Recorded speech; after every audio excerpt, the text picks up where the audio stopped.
ஒரு நடிகர், நான் சொல்ல பேர் சொல்ல வரும்ல, அவர் ஒரு படத்துக்கு ப்ரொமோஷன் வந்தாரு. எப்ப இவன் வந்துட்டான்டா, பேசினாலே கருத்தா, ஐயோ செஞ்சிருவான்டா, இப்ப கருத்தா பேச வேண்டான்னு சொல்லிட்டு முதல் ஒரு 3 நாள் 4 நாளைக்கு வந்து எல்லாம் பயங்கரமா சொன்னானுங்க. ஐயோ இவர் என்ன செமையா பேசுறாரு, சூப்பர், இவரோட கருத்தெல்லாம் பயங்கரமா இருக்குன்னு. 4வது நாள்ல இருந்து அவர் பிடிச்சி செமையா கலாய்க்க ஆரம்பிச்சிட்டானுங்க. எப்ப இவன் வந்துட்டான்டா, பேசினாலே கருத்தா, ஐயோ செஞ்சிருவான்டா, இப்ப கருத்தா பேச வேண்டான்னு சொல்லிட்டு நான் அப்படியே பயந்துட்டேன், பதறிட்டேன். என்னடா ஃபர்ஸ்ட் 2 நாளைக்கு ஃபயர்லாம் விட்டானுங்க, இப்போ என்னடா ஆமா நான் போற இடத்துலாம் கருத்தா போடுறானுங்க அப்படின்னா. ஏன்னா இந்த வாட்டி இந்த ப்ரொமோஷன் 10 மாசம் கழிச்சு வரும்போது சரி, இது ப்ரொமோஷன் உக்கிரமா இருக்கு. ஒரு இடத்துல உட்கார வச்சானுங்கன்னா பாகுபலி பார்ட் 1 பார்ட் 2 அளவுக்கு ப்ரொமோஷன் எடுக்கிறானுங்க. என்னடா இவ்வளவு எடுக்கிறீங்க அப்படின்னா, அண்ணா 9 பார்ட் நான்றேன். 9 பார்ட்டா? அதாவது இந்த இதெல்லாம் அடுத்த படம் ரிலீஸ் ஆகுது வச்சிருப்பாங்க சீரியல் கங்காயமுனா சரஸ்வதி மாதிரி போகுது எனக்கு. அப்பா இப்போ அதனால சரி கருத்தா அப்படின்னாலே கட் பண்ணிக்கிறேன்.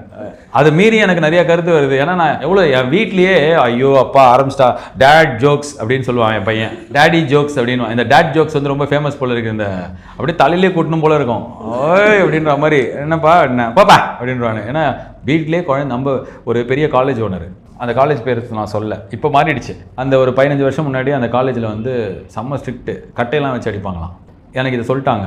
ஸோ நான் அங்கே ஸ்டேஜில் சொல்லிட்டேன், தயவு செஞ்சு இந்த மாதிரி இன்ஃபோசிஸ் சிடிஎஸ்லாம் கேம்பஸ் இன்டர்வியூ போகும்போது நல்ல மார்க் எடுத்தாலும் ஒண்டி பார்க்காதீங்க, அந்த காலேஜில் பசங்க நல்லா தான் நடத்துகிறா பார்க்குறேன், அப்படி இல்லைன்னா அந்த காலேஜுக்கு போகாதீங்க, ஸோ தட் உங்கள் மூலியமாக தான் அந்த பசங்க நல்லா நடத்துவாங்க அப்படின்னு சொல்லிட்டு.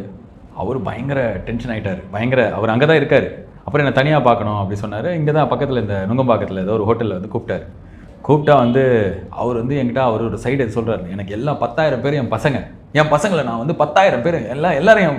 அவர் ரொம்ப நல்ல ஜென்யூன் இன்ட்ரெஸ்ட்டில் தான் நான் இப்படி காலேஜ் நடத்துகிறேன், எல்லாரையும் நான் கண்டித்து வளர்ப்பேன். நான் ஒரு தகப்பன் ஸ்தானத்தில் நான் சொன்னேன், சார் உங்கள் வீட்டில் போய் உங்கள் பையன் நீங்கள் சொல்கிறது கேட்பானான்னு பாருங்கள்.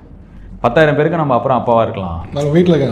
ஏன்னா நம்ம பசங்களே நம்ம சொல்கிறத கேட்க மாட்டோம்னா 10,000 பேருக்கு நம்ம போயிட்டு என்னத்தை அப்பாவாக இருந்து கருத்தெல்லாம் சொல்லிட்டு. அதனால் இப்போ ரொம்ப ஜாஸ்திலாம் சொன்னால் bro just keep quiet and go ப்ரோன்றானுங்க. ஸோ அதனால் கொஞ்சம் அப்போ மிக்ஸ் பண்ணி சொல்ல வேண்டியது.